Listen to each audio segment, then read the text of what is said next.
দুর্নীতি দমন কমিশন দুদক নতুন কমিশনের প্রথম দিনই সাবেক ৫ সংসদ সদস্য, এমপি ও তাদের পরিবারের বিদেশ যাত্রায় নিষেধাজ্ঞা জারি করেছে।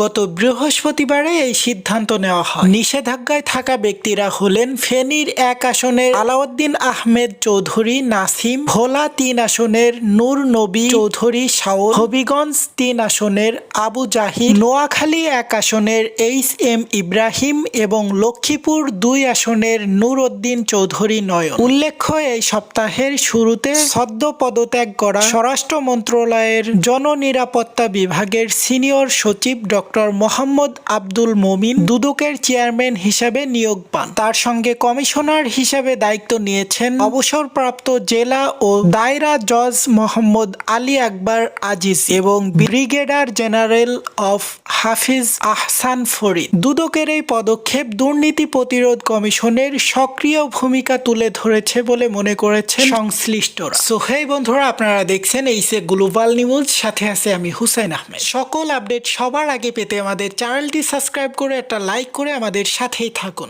সকলকে অনেক অনেক ধন্যবাদ।